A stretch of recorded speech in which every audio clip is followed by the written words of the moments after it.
मेरा नाम नज़ीर अहमद है। मैं उस वक़्त एज ए सेलर ही था दिसंबर में, और मेरा जो असल काम था वो था क्रैश लुकआउट, जो कि दूसरे ब्रिज के ऊपर जाकर देखना दूर को जहाज आ रहा है। और दूसरा काम मेरा था वो स्टंट प्लेन में, जिससे कि सबमरीन की डेप्थ जो है वो कंट्रोल होती है। उसके लिए स्पेशल मैंने, यानी कि सबमरीन ने कितनी गहराई में रहना है ये आपने चेक करना बिल्कुल था। और आपने इसको देखना भी था कि क्या टारगेट है किस तरीके से। अच्छा नजीर साहब, आप 9 दिसंबर 1971 के अगर वाकये के फ्लैशबैक में जाएं, उसको याद करें, क्या मार्का था आपको जब इत्तला मिली कि आप लोगों ने एक ऐसे मार्के पे जाना है कि जिसमें दुश्मन पे हमला आवर होना है? उस वक्त जज्बा क्या था, किस तरीके से वो सारे मामले का आगाज हुआ?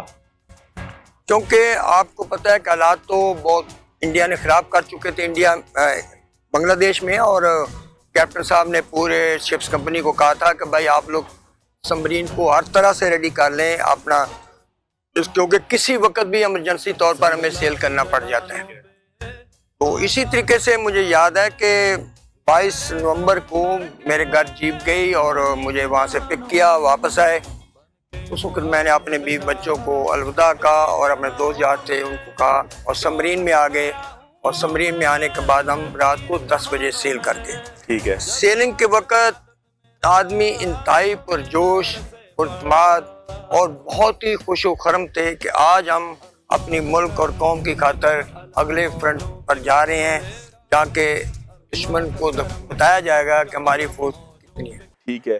अच्छा, ये जो मामला हुआ इसके बाद एक जहाज उनका डूब गया, गर्क हो गया, दूसरा जहाज जो है वो जख्मी हो गया। जख्मी कहेंगे, जाहिर है कि उसको आपने जो है वो एक हर्ट किया। उसके बाद वापस आना कितना मुश्किल था?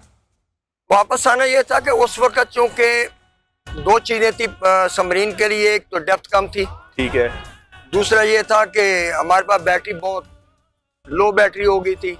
हम किसी भी पोजीशन पर बैटरी को चार्ज नहीं कर पाते थे। ठीक है, कर सकते थे, सरफेस पर तो आ ही नहीं सकते थे क्योंकि इंडिकेट हो जाते। लेकिन उस वक्त उनके जो जहाज थे, पूरी नेवी ने उनको ऑर्डर मिल गया था कि सबमरीन अंगोर जो है ये वापस न जाए। ठीक है। यानी कि पूरी हिंदुस्तानी नेवी ये चाहती थी कि अंगोर वापस न जाए। उनके हेलीकॉप्टर और दूसरे सारे के सारे वो 156 सेकेंड उन्होंने तकरीबन हम पर फायर किए। अच्छा, 156, यानी कि हमला पूरा हुआ पूरा हमला किया। और वो अपनी तसल्ली कर चुके थे। बल्कि ये कहें कि मेरे पड़ोस में एक कम्युनिकेशन का आदमी था PI में, उसने न्यूज़ भी सुनी कि इंडिया ने डिक्लेयर कर दिया है कि हमने सबमरीन अंगोर को डुबो दिया है। क्योंकि एक गोला सबमरीन को तबाह करने के लिए काफी होता है। ठीक है। लेकिन उन्होंने 156 किए, लेकिन इतने नजदीक भी नहीं आ सकते थे। उनको पता था कि अगर हम नजदीक आए तो सबमरीन दोबारा से अटैक कर देगी। ये तो पता है कि सबमरीन का ये होता है कि जब मैं किसी भी सूरत पर बच नहीं पाऊंगी तो फिर वो काउंटर अटैक कर। कितने लोग होते हैं एक सबमरीन में?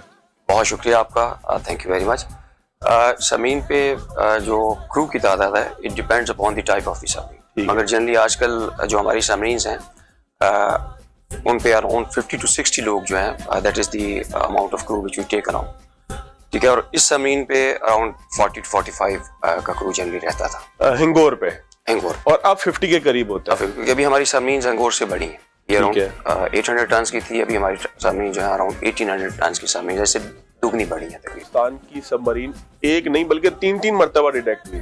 किसी सबमरीन का डिटेक्ट हो जाना उसकी अपनी लाइफ के लिए कितना थ्रेटफुल होता है? क्या सबमरीन डिटेक्ट का मतलब, अगर हम उसको पेपर्स के ऊपर देखें तो यही है कि वो सबमरीन डिटेक्ट होने का मतलब शी इज नो मोर या ही इज नो मोर? मुझे नहीं पता सबमरीन के लिए आप लोग क्या यूज करते हैं, लेकिन नो मोर।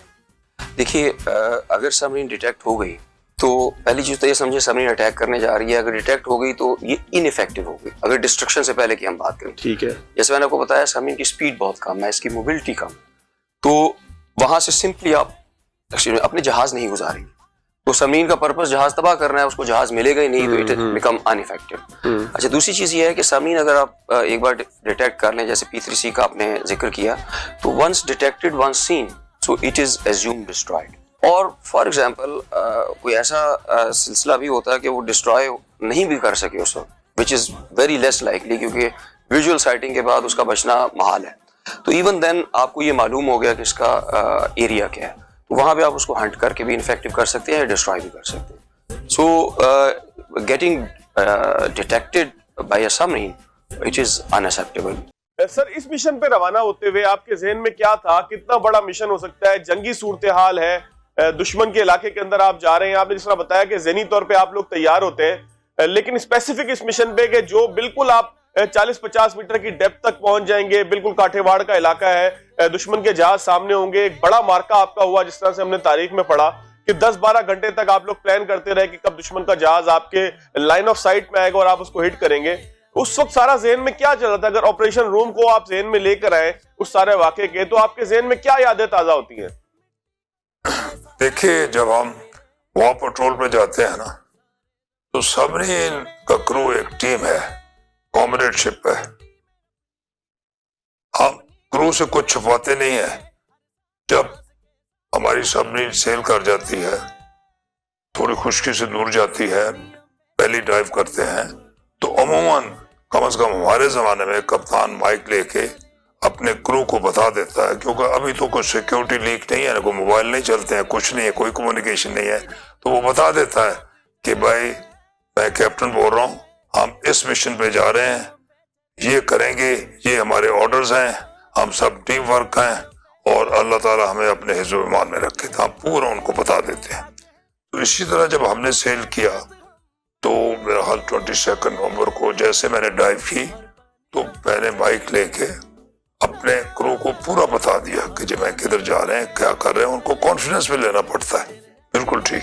पहले हम नहीं बताते हैं बिकॉज सिक्योरिटी लीक, लेकिन समुद्र में जाके ड्राइव करके पूरा उनको बता देते हैं। फिर हम चले गए जी, हाँ जी, तो चले गए। फिर हम बॉम्बे के एरिया में जहाँ मैंने पहले पेट्रोल किया होता, बताया भी है, तो वहां तकरीबन हम गए, तो मेरा एक डिफेक्ट हो गया वहां। वो डिफेक्ट ऐसा था कि उस डिफेक्ट के पंप को तब्दील करने के लिए हमें, वो वाटर लाइन के नीचे था, तो हमें ड्राई डॉक में जाना पड़ता है। तो ये मेरे क्रू का बड़ा जज्बा था, मेरे ऑफिसर्स का बड़ा जज्बा था कि उन्होंने कहा कि ये ठीक नहीं है इस वक्त, क्योंकि वापस जाना, एंड क्योंकि हम तैयारी करते हैं, सारा वक्त ट्रेनिंग करते हैं, तो हमने भी रिस्क लिया कि हम दुश्मन के पानी में कहीं जाके, तो सबमरीन को हम लिस्टिंग कहते हैं, आप टिल्ट करते हैं, टिल्ट करके इस इंडक्शन होल को हम बाहर ले आए। सबमरीन को हमने as a fishing boat track किया, दुश्मन को थोड़ा चकमा देने के लिए, और हमने रिपेयर कर लिया।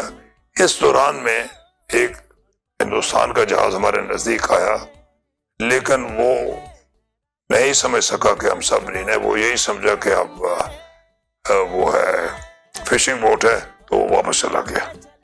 तो इसके बाद फिर हम अपने एरिया में आ गए। जब एरिया में आ गए तो अब वो हिंदुस्तान का जो बहरी बेड़ा था वो जा रहा था कराची की तरफ। मैंने रेडियो साइलेंट ब्रेक करके नेवल हेडक्वार्टर को बताया। जब रेडियो साइलेंट का ब्रेक करते हैं तो उनको आपकी पोजीशन का पता लग जाता है। जब पोजीशन का पता लग गया तो वो जिस एरिया में मैं गया वहां नेचुरली वहां जहाज नहीं जाएगा, अवॉइड कर रहे थे।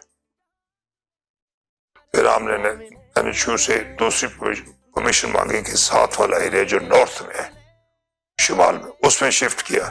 जी